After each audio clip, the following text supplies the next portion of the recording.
सल्ले अला सय्यिदिना सल्लल्लाहु अलैहि वसल्लम। तो दौरे हाजिर के फितनों से बच के उलमा से ताल्लुक़ बनाएं। बड़ा ज़रूरी है उलमा किराम से ताल्लुक़ बनाना। हर फितना उसकी कोशिश होगी कि वो नौजवान नस्ल को खासकर उलमा से काट दे, उलमा से दूर कर दे नौजवान नस्ल को।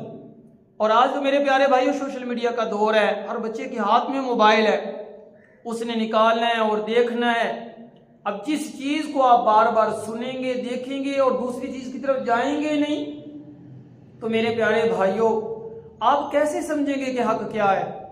एक बंदे को सुन लेना, एक सहाबाई किराम रज़वानुल्लाह अजमाइन पे, अहले बैत रज़वानुल्लाह अजमाइन को बुरा कह रहा है, उन पे बोहतान तराजियाँ कर रहा है, बदजुबानी कर रहा है, बदकलामी कर रहा है। और हमेशा ज़हन में रखिएगा, जो बंदा आलिम नहीं होगा या बस दो चार किताबें पढ़ ली होंगी, उसके अंदर बदतमीजियाँ ज़्यादा होंगी, उसकी ज़ुबान बदअखलाक होगी, बदअखलाकी करने वाली होगी उसकी ज़ुबान, उसके अंदर सख्ती होगी और उसे बोलने का तरीका नहीं होगा, उससे बड़ी गलतियाँ हो जाएंगी। अब ये है कि दौरे हाजिर में आप देख रहे हैं कई फिरके तबके बन चुके हैं, मुख्तलिफ तबकात जो सहाबा इकराम को बुरा कह रहे होते हैं, वो लोगों को कह रहे होते हैं जी मैं इल्मी किताबी हूँ। भाई तुझे इल्म और किताब से क्या ताल्लुक? कुरान करीम सही तरह पढ़ना ना आता हो, अहदीस मुबारक पे उबूर ना हो, उर्दू की किताबें रट ली हों और उन उर्दू की किताबों को रट के बंदा उनमें से कुछ चीज़ें नकल कर दे और फिर जो एतराज़ात हों उनके जवाबात भी ना दे, खुद साख्ता सवालात बनवाए हुए हों, उनके खुद साख्ता जवाबात एक अकेडमी के अंदर ही बैठ के दे दिए जाएं, तो ये दुरुस्त नहीं है।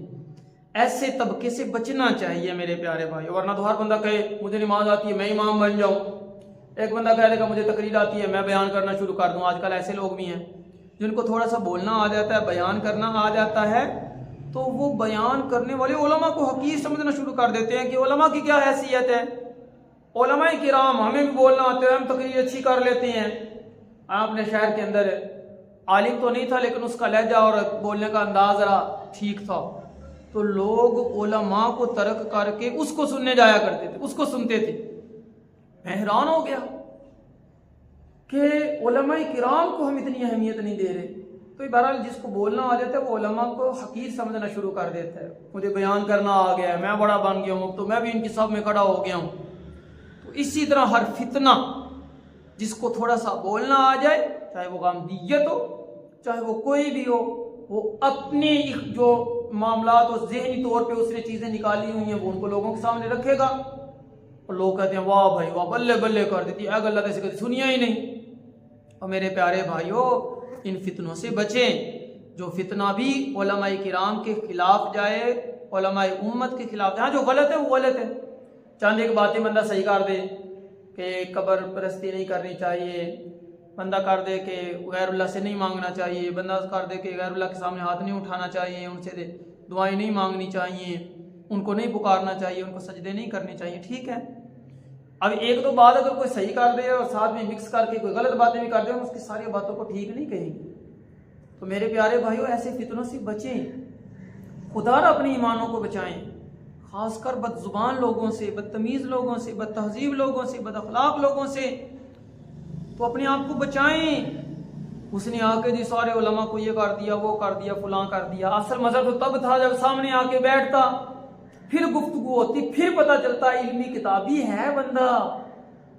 और अपने एक छोटे से कोठरे के अंदर और कटोरे के अंदर बैठ के बंदा चंद बातें कर दे और फिर अपने आप को बड़ा समझने लग जाए। तो मेरे प्यारे भाइयों दौरे हाजिर में इन फितनों से बचें।